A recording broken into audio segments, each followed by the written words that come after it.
भाई सबको राम राम। एम के कैंपस यूट्यूब चैनल में आप सब लोगों का स्वागत है। आज हमने की थी पिछले क्लास में हिस्ट्री, आज हम कर रहे हैं मैथ स्टार्ट।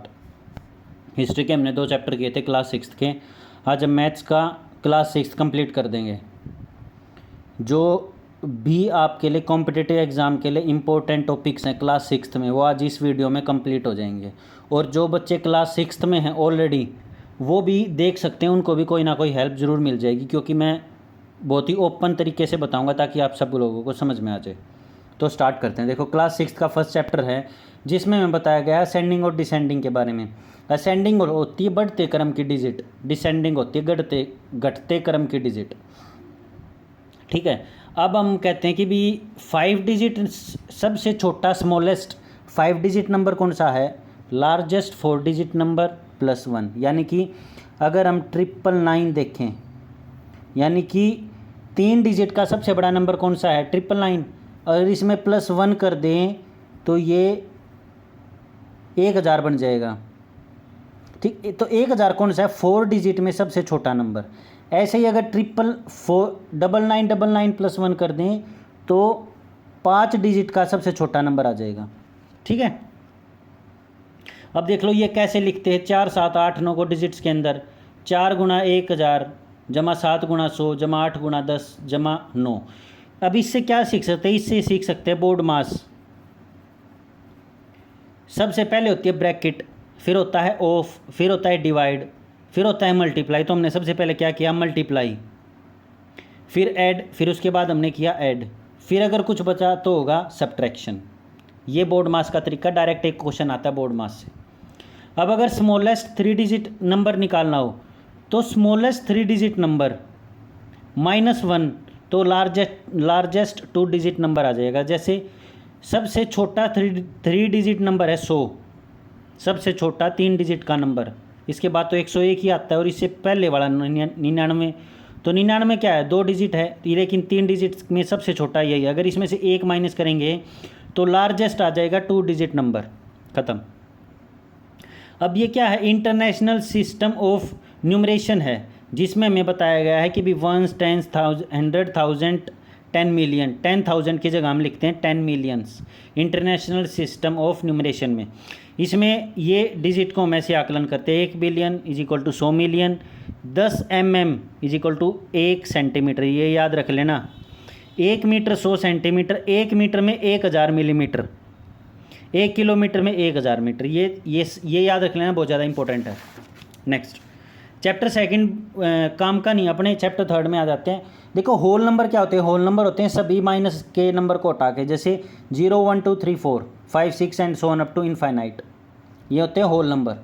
प्राइम नंबर होते हैं जो या तो 1 से डिवाइड होते हो या वो खुद से डिवाइड होते हैं, वही होते हैं प्राइम नंबर। जैसे only factor are 1 and itself. जैसे 2 1 नहीं है। 1 क्यों नहीं है? क्योंकि 1 1 से ही डिवाइड होता है, वो भी 1 से। ठीक है, दूसरे नंबर से डिवाइड नहीं होता। तो इसके 2 फैक्टर होंगे, वही होगा प्राइम नंबर। 2 3 5 7 11 13 17 19 ये सारे हैं।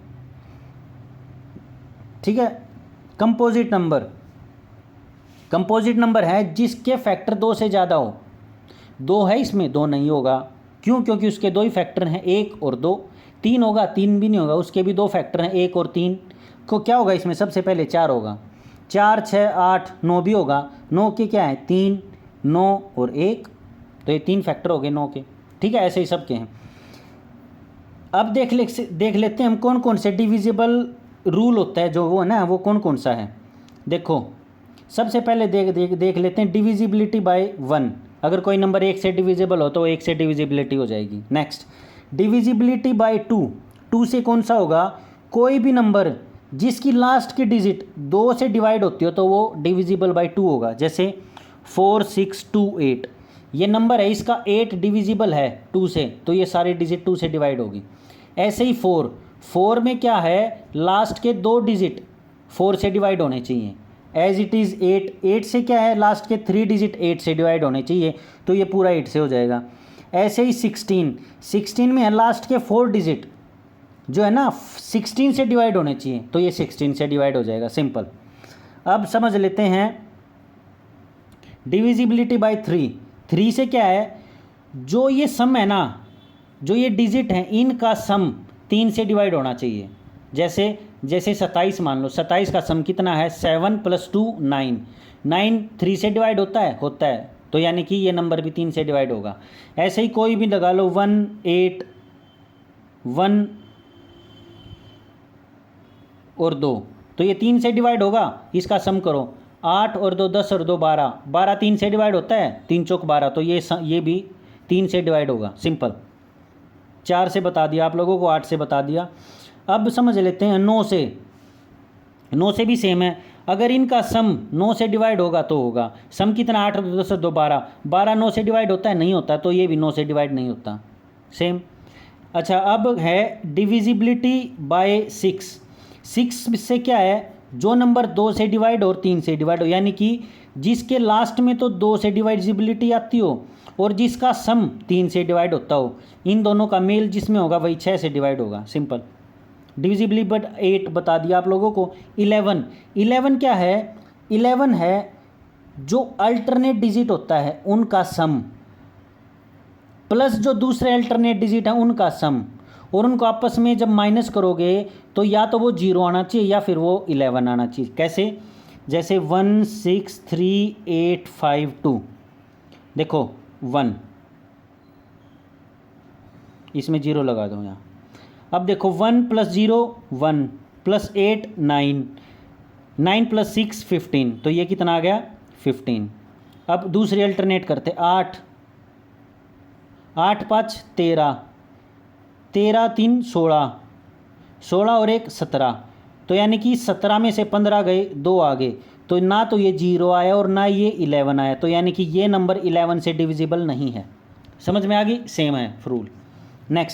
नेक्स्ट कर लेते हैं हम 7 11 और 13 से डिविजिबिलिटी कैसे चेक करते हैं, ये चेक करते हैं। जैसे एग्जांपल ले लेते हैं हम, जैसे कि 2 3 2 3 4 3 4 5, इसमें क्या है, हमने पीछे से लगना है, 3 3 के पेयर बनाने हैं। जैसे ये 3 का पेयर बना लिया, फिर ये 3 का पेयर बना लिया, इसके आगे कुछ नहीं है तो ये भी 3 का पेयर बना लिया, ठीक है। और अगर और आगे है तो हम 0 0 0 लिख लेंगे, ये भी 3 का पेयर बना लेंगे। इसमें से इसको सब्ट्रैक्ट करना या इसमें से इसको, जो भी आपस में सब्ट्रैक्ट होके आए वो लिखना है। यहाँ पे 111 आ गया। अब इसमें से इसको सब्ट्रैक्ट करेंगे, मान लो यहाँ 0 0 0 लिख लिया, तो क्या आएगा 23। अब इन दोनों को हमने ऐड करना है, ऐड करने के बाद कितना आएगा 134। तो अब ये देखना 134 डिविजिबल है 7 11 और 13 से, अगर है तो ये डिविजिबल है, अगर नहीं है तो ये नहीं है। सिंपल, ये तरीका है इसका, ठीक है। और अगर कोई भी सिस्टम ऐसे दे रखा हो कि भाई 1 2 3 1 2 3, तो ये पक्का डिविजिबल मिलेगा 7 11 और 13 से। सिंपल, ये याद रख लेना। अगर 3 के डिजिट में रिपीटेशन आए तो ये डिविजिबल मिलेगा 7 11 13 से। नेक्स्ट, अब देख लेते हैं HCF ऑफ LCM। HCF होता है सबसे बड़ा हाईएस्ट कॉमन फैक्टर। कोई भी 3 डिजिट दे देगा, उनका कह देगा HCF निकालो, तो HCF देखना इन तीनों में सबसे कॉमन डिजिट कौन सी है। LCM सबसे लोवेस्ट कॉमन डिजिट कौन सी है, तो वो होता है LCM, ठीक है। जैसे 12 और 16 का मान लेते हैं हम, HCF क्या होगा, सबसे पहले इसके फैक्टर निकालने हैं। 2 दूनी 4 3 12, ये इसके फैक्टर आ गए। 16 के 2 दूनी 4 दूनी 8 दूनी 16। अब देखो HCF क्या आएगा, जो दोनों में कॉमन हो, ये है और ये है, तो यानी कि HCF कितना आ गया 4। सबसे बड़ा common factor, highest common factor कितना आ गया 4। कैसे आ गया भाई, दोनों में 4 है तो कॉमन है दोनों के फैक्टरों में। अच्छा, LCM कितना आएगा, LCM आएगा इन दोनों के, जो भी डिजिट इन दोनों से डिविजिबल हो जाए ना, सबसे छोटा नंबर जो इन दोनों से डिवाइड हो जाए वो होगा HCF। वो हम कैसे निकालते हैं, देखो अगर 2 2 इसमें और 2 2 इसमें, तो मैं वो फैक्टर सबसे मैक्सिमम वाला लेना है। 2 2 2 2, तो यानी कि 16, और 3 एक बार है तो 3 भी ले लेंगे। 16 3 48, तो इसका LCM क्या आ जाएगा 48। देखो 16 3 48, 12 चौक 48, तो ये 48 सबसे छोटा नंबर है जो इन दोनों से डिवाइड हो रहा है। ऐसे LCM निकालते हैं और ऐसे HCF निकालते हैं। सिंपल। अब एक क्वेश्चन है list multiple number which when divide by, सबसे छोटा नंबर जब इन तीनों से उसको डिवाइड करेंगे तो 7 रिमाइंडर रहना चाहिए, अनुपात में 7 रहना चाहिए, मतलब रिमाइंडर। तो वो कौन सा नंबर है? सबसे पहले हम इन तीनों का एलसीएम निकाल लेंगे। तो एलसीएम कितना आ गया? 144। ठीक है, 2 दूनी 4 तिये 12, 2 की पावर 4, 6 चौक 24, 2 दूनी 4 दूनी 8 तिये 24, 2 तिया 6 और 2 तिया 6, 2 दूनी 4 छिक 24।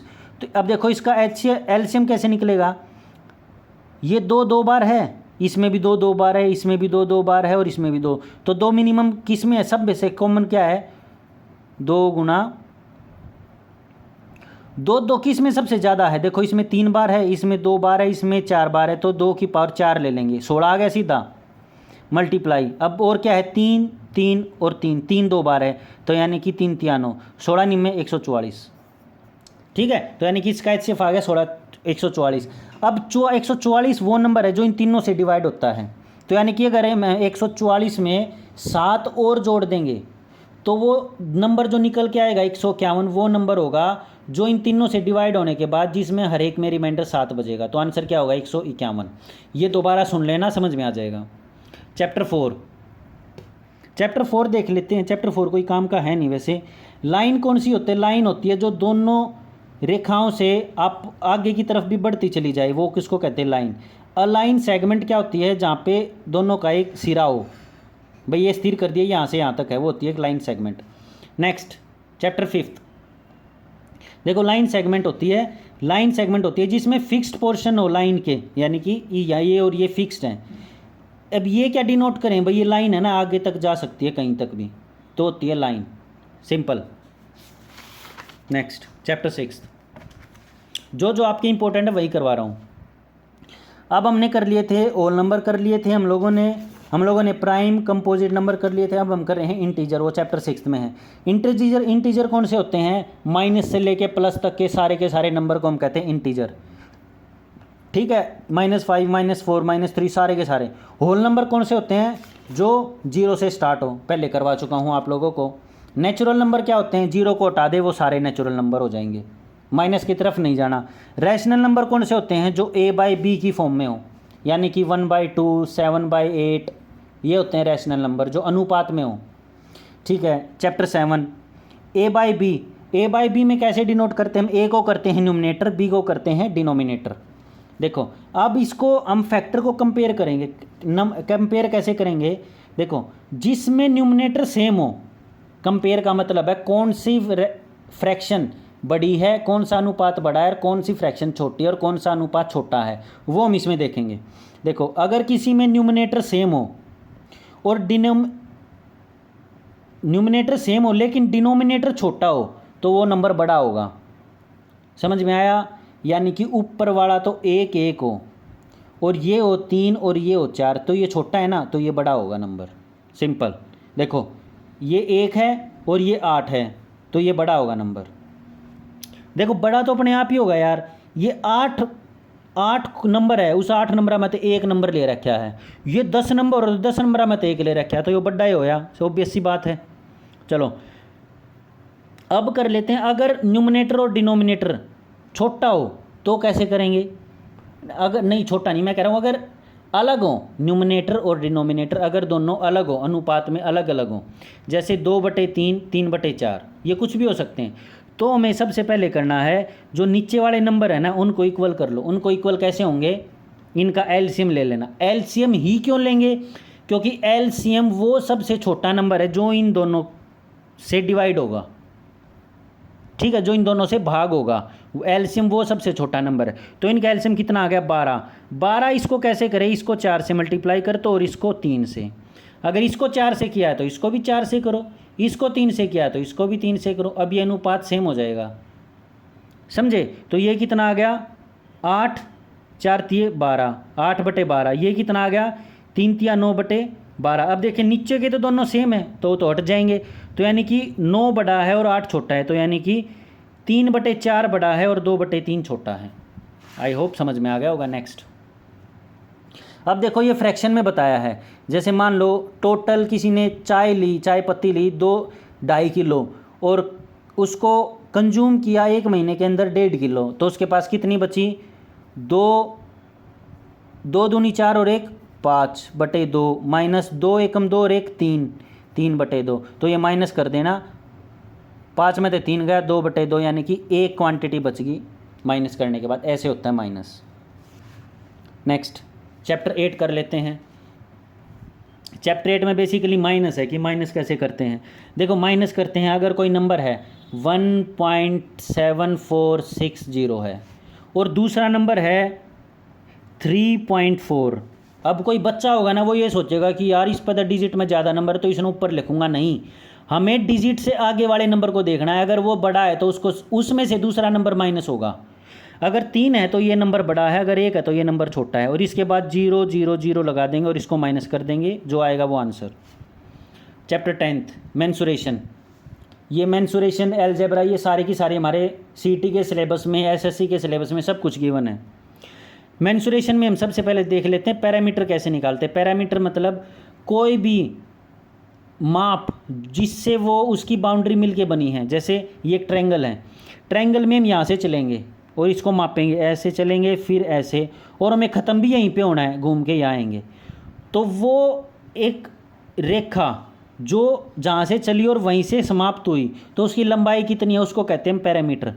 तो यानी कि देखो स्टार्ट हुई एस से और एंड भी हुई एस पे, तो इसको कहते हैं total length of the wire to draw it, यानी कि टोटल लेंथ वायर की जो इसको ट्रायंगल को ड्रॉ करेगी, और इसी को कहते हैं पैरामीटर। सिंपल। अब रेक्टेंगल का पैरामीटर क्या होता है? देखो रेक्टेंगल क्या होता है, ये होता है रेक्टेंगल जिसकी लेंथ बड़ी और ब्रेड्थ छोटी हो, लेंथ और ब्रेड्थ।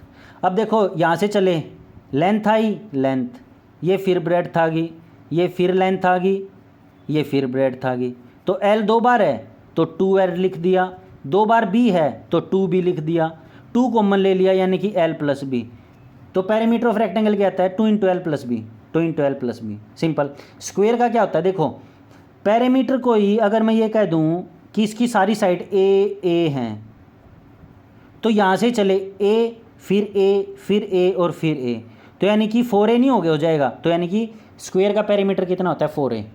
स्क्वायर ये होता है जिसकी चारों भुजाएं बराबर हो। पैरामीटर ऑफ ट्रायंगल जो कि इक्विलेटरल होगा, इक्विलेटरल कौन होता है? जिसकी तीनों भुजाएं एक समान हो। अब हम यहाँ से चले, ये भी A है, ये भी A है और ये भी A है, तो और हम यहीं पे पहुँच गए। तो हम कौन कौन सी रेखाओं के ऊपर से गए? A, तो कितने आ गई? 3A। तो पैरामीटर ऑफ इक्विलेटरल ट्रायंगल कितना होता है? 3A। ये कर लेना। अब एरिया, एरिया हम कैसे निकालते? एरिया निकालते हैं इस परिमाप के अंदर कितना एरिया भरा हुआ है, कितना स्पेस है, तो उसको कहते हैं एरिया। यानी कि अमाउंट ऑफ सरफेस, कितना सरफेस है जो कि इस दीवारों के अंदर है, उसको कहते हैं हम एरिया।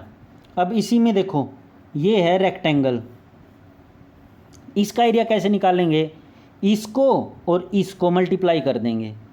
देखो इसको तो ये एरिया आ जाएगा और इसको ये वाला एरिया आ जाएगा, तो ये सारा कवर हो गया ना। तो यानी कि लेंथ इंटू ब्रेड्थ हो जाएगी एरिया ऑफ रेक्टेंगल। अब वहीं पे स्क्वायर का एरिया करेंगे। देखो स्क्वायर क्या होता है? जिसकी चारों भुजाएं एक समान हो, तो A। अब हम A ये करेंगे तो ये वाला कवर हो जाएगा, और ये A लेंगे तो ये वाला कवर हो जाएगा। तो यानी कि A × A मतलब A²। Next chapter 11। अब हम करते हैं अलजेब्रा। अलजेब्रा में क्या है? अलजेब्रा में आप लोगों को प्लस माइनस मल्टीप्लाई डिवाइड करके कैसे भी करके वो इक्वेशन बराबर करनी होती है, ये बाद में करेंगे। Chapter 12 ratio and proportion. Ratio and proportion है, रेशो तो हमें अनुपात में लेके आनी है चीज़ें कैसे भी करके, और प्रपोर्शन है उसको अनुपात में लाने के बाद वो सही होनी चाहिए। प्रपोर्शन मतलब सही उनकी जो है ना, जो बंटवारा होगा वो सही होगा, इस तरह से प्रोपोर्शन होता है। देखो कंपेयर करना है दो क्वांटिटीज़ को। एक बात याद रख लेना, रेशो में वही दो चीज़ें कंपेयर होंगी जिनके जो टाइप है ना, क्वांटिटी की टाइप वो सेम होगी। जैसे अगर कोई लीटर में है तो दूसरी क्वांटिटी भी लीटर में होगी, तभी वो उसको हम रेशो में कर सकते हैं, नहीं तो नहीं कर सकते। मान लो एक तो है मीटर में और एक है सेंटीमीटर में, तो पहले हमें इस मीटर वाले को 100 से मल्टीप्लाई करके सेंटीमीटर में लेके आना पड़ेगा। समझे? तब ये दोनों सेंटीमीटर आगे और में आ गए और फिर ये अनुपात में आएंगी, नहीं तो ये नहीं आएंगी, गलत हो जाएगा, ये याद रख लेना। जैसे मान लो हमने कोई चीज़ खरीदी 2.5 लाख की, और वही उसका जो है ना 10 चीज़ों का तो अनुपात ये था माप, और 5 चीज़ों का ये था। मान लो 10 बाइक आई इतने की, ठीक है, और 5 एक्टिवा आई इतने की, समझे? या हम कह देते हैं एक गाड़ी आई 2.5 लाख की बड़ी, और एक बाइक आई 50,000 की। अगर हम ये कहे कि बाइक और उसका अनुपात कितना है, तो हम माइनस करेंगे तो आ ही नहीं पाएगा, बिचड़ जाएंगे। तो इससे अच्छा क्या है, इसको अनुपात में लिख लो। अनुपात में लिखने के बाद क्या होगा कि एक कार की जो कीमत है ना वो 5 गुना है एक बाइक की कीमत से, तो यानी कि 5/1, यानी कि car is the 5 times of bike. Basically ये स्टेटमेंट ये कहती है, देखो car is the 5 times of motor bike, simple. अब देखो, अब इनकी हमें है ना रेशो निकालनी है। रेशो मान लो 90 सेंटीमीटर और 1.5 मीटर है। अब इसकी रेशो बताओ क्या होगी। देखो सबसे पहले मैं सेंटीमीटर को मीटर को सेंटीमीटर में कन्वर्ट करना है, या फिर सेंटीमीटर को मीटर में कर लो। दोनों को एक क्वांटिटी में लेके आने के बाद फिर उसका अनुपात निकलेगा, नहीं तो नहीं निकलेगा। प्रोपोर्शन क्या होता है, जो भी रेशो आती है यानी कि A/B के फॉर्म में, वो इक्वल होनी चाहिए, बराबर होनी चाहिए, ठीक है। और वी से दैट, तभी हम उसको बाद में कह पाएंगे कि भी हाँ इसकी प्रोपोर्शन सेम है, नहीं तो नहीं कह पाएंगे। नेक्स्ट, तो इसमें 12 ही चैप्टर थे क्लास 6 में। तो अगर वीडियो पसंद आए तो लाइक कर देना। एंड सबसे इम्पोर्टेंट बात, आप लोगों का CET, HSSC, CGL और CHSL मेंस का पेपर 5 और 6 अगस्त को होने जा रहा है। अपनी तैयारी को बिल्कुल ज़बरदस्त तरीके से स्टार्ट कर दो। और अब आगे से जो क्लास आएंगी वो मैं ट्राई करूँगा 5-6 के बाद ही आए, क्योंकि इससे क्या है आप लोगों का ध्यान भी डाइवर्ट होगा और ना आप पढ़ पाओगे। अब आएंगी सिर्फ और सिर्फ करंट अफेयर की क्लास, तो इट्स बेटर आप लोग जितने भी पढ़ लिया उनको रिवाइज करो अच्छे तरीके से, और प्रीवियस ईयर पेपर करो, वहीं से आएगा सारा का सारा पेपर, कहीं से अलग नहीं आने वाला है। HSSC की ये पुरानी आदत है। तो इससे अच्छा 5 और 6 अगस्त की तैयारी करो। गुरु जिसके कम नंबर हैं वो क्लास 7th, क्लास 8th और क्लास 9th और क्लास 10th इनकी मैथ्स, SS सोशल साइंस और इनकी साइंस, ये तीनों सब्जेक्ट फिनिश कर दो, बिल्कुल फिनिश कर दो। आप लोगों के नंबर एक भी नहीं कटेंगे, मैं पक्का कह सकता हूँ। अगर 10-15 नंबर का है ना, तो 15 नंबर से 13 नंबर तो 100% आप कवर कर लोगे साइंस और SS के अंदर। और मैथ कर लिया तो क्या कहने, मैथ में तो कोई नंबर ही नहीं काट सकता। अब जो भी मैंने आज समझाया है इसकी प्रैक्टिस करोगे आराम से हो जाएगा। इसका जो अपर मॉडल है यानी कि जो इससे बड़े बड़े सम हैं वो मैं अब तो नहीं लेके आ सकता, क्योंकि जो बच्चे ऑलरेडी पढ़ रहे हैं वो फिर डाइवर्ट हो जाएंगे, अपनी पढ़ाई को डाइवर्ट कर देंगे। तो अब मैं लेके आऊँगा 7 अगस्त को, अपना नेक्स्ट आएगा 7 या 8 अगस्त को, जो हम ये सीरीज़ कंटिन्यू करेंगे, हिस्ट्री की भी और मैथ्स की भी और साइंस की भी। क्लास 6 से लेके क्लास 10th तक की सारी बुक्स कवर करेंगे। सो वीडियो को देखने के लिए धन्यवाद। अगर वीडियो पसंद आई तो लाइक कर देना और चैनल को सब्सक्राइब कर लेना। यार मेरे को भी थोड़ा बहुत सपोर्ट चाहिए होता है। हाँ, थोड़ी सी अंदर से एनर्जी आई, इतना अच्छा मैं आप लोगों के लिए सारा का सारा टॉपिक्स प्रोवाइड कर रहा हूँ जो कोई नहीं कर रहा, सभी पैसों में दे रहे हैं भाई, फ्री ऑफ कॉस्ट दे रहा हूँ। तो यहीं पे आप लोगों को धन्यवाद एंड साइनिंग आउट।